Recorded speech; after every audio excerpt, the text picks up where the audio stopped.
तो दोस्तों this is by Triloki India वाले। और दोस्तों यार इस वीडियो में हम लोग पढ़ने वाले हैं दिस कीवर्ड के बारे में, जिसको हम लोग दिस पॉइंटर के नाम से भी जानते हैं। एक काफी इंपॉर्टेंट कंसेप्ट है सी प्लस प्लस प्रोग्रामिंग में। तो आज हम लोग दिस कीवर्ड के बारे में पढ़ेंगे। तो बिना किसी देरी के हम लोग वीडियो में आगे बढ़ते हैं और जानते हैं दिस कीवर्ड या फिर दिस पॉइंटर क्या होता है। ठीक है, तो जैसे ही हम वीडियो में आगे बढ़ेंगे यहाँ कुछ थ्योरी लिखा हुआ है, तो मैं पढ़ता हूँ। When we have local and global variables with the same name, then we use this keyword to avoid the clashes between variables। क्या समझ में आया कि जब हमारे पास लोकल वेरिएबल्स और ग्लोबल वेरिएबल्स, मैंने आपको लोकल और ग्लोबल वेरिएबल्स के बारे में काफ़ी अच्छा से बताया हुआ है अपने वेरिएबल्स वाला टॉपिक में। विद द सेम नेम, जब हमारा लोकल वेरिएबल और ग्लोबल वेरिएबल का नाम सेम रहता है, मीन्स जैसे मैंने यहाँ लोकल वेरिएबल बना लिया, यहाँ मैंने ग्लोबल वेरिएबल बना लिया, और किसी कंस्ट्रक्टर के अंदर या फिर किसी क्लास के अंदर मैंने बना लिया है क्या, लोकल वेरिएबल, जैसे इंट एक्स वाई, दोनों का नेम क्या है, सेम है। तो इस समय हम लोग दिस कीवर्ड का यूज करते हैं। क्यों? क्योंकि यार कंपाइलर कंफ्यूज हो जाता है कि जो हमारा एक्स और वाई है ये लोकल वेरिएबल है कि ग्लोबल वेरिएबल है, कहाँ कौन वेरिएबल है, कंपाइलर को पता नहीं चल पाता है। ठीक है, इसका मैं एक प्रोग्राम बनाऊंगा, आपको काफी अच्छे से समझ में आ जाएगा। अभी आप समझते रहो क्या लिख रहा है। Then we use this keyword, जब लोकल वेरिएबल और ग्लोबल वेरिएबल का नेम सेम रहता है तब हम लोग दिस कीवर्ड का यूज करते हैं या फिर दिस पॉइंटर का, to avoid the clashes between variables, ताकि वेरिएबल्स में क्लैशेज नहीं हो, झगड़ा नहीं हो, मीन्स एक झगड़ा नहीं हो, क्लैशेज नहीं हो कि कौन लोकल है और कौन ग्लोबल है। ठीक है, इतना समझ में आ गया। The compiler is not able to understand which is local and which is global variable. जो हमारा कंपाइलर है, कंपाइलर इसको समझ में नहीं आ पाता है कि कौन सा हमारा वेरिएबल लोकल है और कौन सा ग्लोबल है। तो पहले मैं आपको इसका एक थोड़ा सा प्रोग्राम लिख के यहाँ दिखाता हूँ। मैं बढ़ूंगा आगे और यहाँ एक प्रोग्राम लिख के आपको दिखाऊंगा। ठीक है, जैसे एक क्लास मैंने बनाया, यहाँ एक क्लास ए के नेम से, क्लास मेरा क्या है, ए, और मैंने यहाँ इंस्टांस वेरिएबल और बोले तो ग्लोबल वेरिएबल मैंने यहाँ डिक्लेयर कर लिया, इंट एक्स और वाई। ठीक है, पब्लिक पार्ट में मैं क्या करूँगा, एक कंस्ट्रक्टर बनाऊंगा, ये है पब्लिक पार्ट। इसमें मैं एक कंस्ट्रक्टर बनाऊंगा और यहाँ पास करूंगा इंट एक्स और इंट क्या, वाई। और इतना पास करने के बाद देखो ये हमारा क्या है, ये हमारा लोकल वेरिएबल है। लोकल लोकल वेरिएबल क्यों है? क्योंकि यार ये पर्टिकुलर कंस्ट्रक्टर में ही सिर्फ यूज हो पाएगा। एक ग्लोबल है, क्यों? क्योंकि यार थ्रू आउट द प्रोग्राम इसको हम लोग यूज कर सकते हैं। इसको क्या बोलेंगे, ग्लोबल वेरिएबल। अब देखो, अब आपको यहाँ क्या देखना है कि जो हमारा ग्लोबल वेरिएबल है इसका भी नेम एक्स और वाई है, और जो हमारा लोकल वेरिएबल है इसका भी नेम क्या है, एक्स और वाई। और जैसे ही मैं यहाँ करूंगा एक्स इक्वल टू एक्स और y इक्वल टू वाई, मैं चाहता हूँ कि इस x का वैल्यू इसमें पुट हो जाए और इस y का वैल्यू इस y में कॉपी हो जाए, मैं ऐसा चाह रहा हूँ। ठीक है, जैसे मैं पहले प्रोग्राम में चाहता था क्या, अगर मैं यहाँ इंट a लिखता और b लिखता और इस तरह लिखता क्या, x इक्वल टू a और y इक्वल टू b, यही मैं लिखता था पहले, यहाँ तो कोई क्लैशेज नहीं होता था। क्यों? क्योंकि यार जो हमारा वेरिएबल यहाँ नेम है डिफरेंट होता था। इतना मुझे समझ में आ रहा है।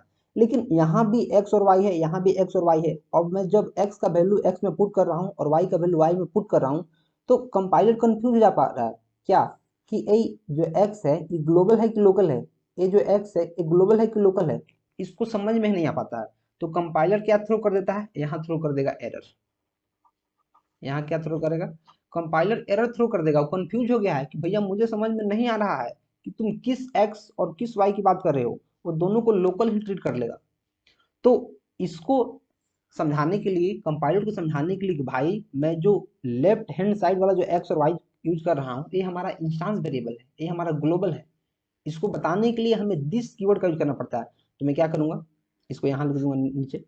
तो अगर मैं लिखूंगा दिस, दिस पॉइंटर का यूज करूंगा और एक्स इक्वल टू एक्स लिख दूंगा, और this arrow operator y equal to y, अगर मैंने ऐसे लिख दिया तो जो पॉइंटर है जो हमारा लेफ्ट हैंड साइड में x और y है इसको समझेगा कंपाइलर अब ग्लोबल, और जो x और y ये दोनों है इसको क्या समझेगा, लोकल, लोकल वेरिएबल।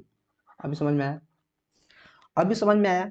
जैसे ही हम दिस कीवर्ड का यूज करेंगे और इसको पॉइंट करेंगे x को और इसमें x का वैल्यू असाइन करेंगे, वैसे ही दिस कीवर्ड का यूज करके वाई को पॉइंट करेंगे और वाई का वैल्यू इसमें जैसे हम असाइन करेंगे तो अब कंपाइलर को पता चल गया कि भैया जो लेफ्ट हैंड साइड में हमारा एक्स और वाई है वो है ग्लोबल वेरिएबल, और जो लेफ्ट और जो राइट हैंड साइड में हमारा एक्स और वाई है वो क्या है, लोकल वेरिएबल। कंपाइलर समझ गया। तो इसी समस्या के समाधान के लिए हम क्या करते हैं, दिस कीवर्ड का यूज करते हैं जब हमारा लोकल वेरिएबल और ग्लोबल वेरिएबल का नाम सेम रहता है।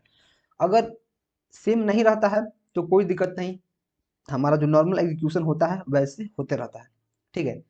दिस कीवर्ड क्या है, दिस कीवर्ड यार कुछ नहीं है, एक पॉइंटर है या फिर एक ऐसा कीवर्ड है जब ग्लोबल वेरिएबल और लोकल वेरिएबल का वैल्यू सेम रहता है किसी भी प्रोग्राम में तो कंपाइलर कंफ्यूज हो जाता है कि कौन सा एक्स हमारा ग्लोबल है कौन सा एक्स हमारा लोकल है। तो उस प्रॉब्लम को दूर करने के लिए दिस कीवर्ड का यूज किया जाता है, जिससे पता चल जाता है कि जो लेफ्ट हैंड साइड में जो दिस कीवर्ड के साथ है उसको हम लोग ग्लोबल वेरिएबल बोलते हैं, और जो राइट हैंड साइड में है उसको हम क्या बोलते हैं, लोकल वेरिएबल।